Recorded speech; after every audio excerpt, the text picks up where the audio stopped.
15 juillet prochain. On termine ce journal dans une ambiance très Dolce Vita. C'était le week-end dernier sur les bords de Rance et sous le soleil que le Vespa Club de Rennes s'était donné rendez-vous pour sa sortie annuelle.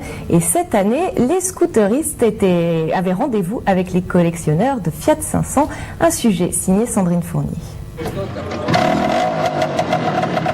50 ans de moyenne d'âge et pourtant il démarre toujours au quart de tour. Ce week-end, tous les modèles de scooters étaient les bienvenus à condition d'être en tôle et d'avoir une boîte de vitesse manuelle.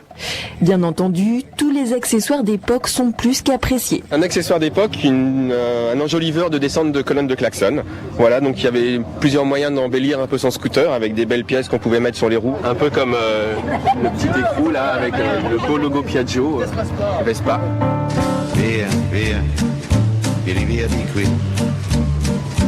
Au total, 82 roues ont arpenté les routes de la Côte d'Émeraude, des petites merveilles qui nécessitent beaucoup de préparation. On les bichonne, on les entretient, ça demande pas mal de temps de mécanique aussi le week-end puisqu'on a tous un travail, un métier et on passe souvent pas mal de temps dans nos ateliers.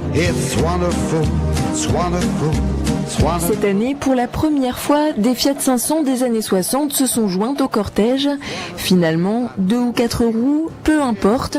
Ce qui compte, c'est d'aimer les vieilles bécanes. On a beaucoup de choses communes entre Vespa et Fiat 500 parce que d'abord ce sont deux fabricants d'origine italienne.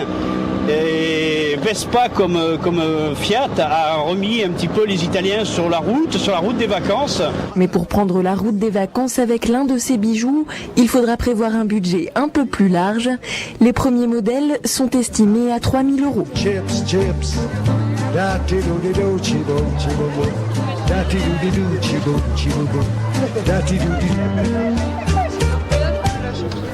Voilà, c'est la fin de ce journal. Merci de l'avoir suivi tout de suite. La rue de la Quintaine.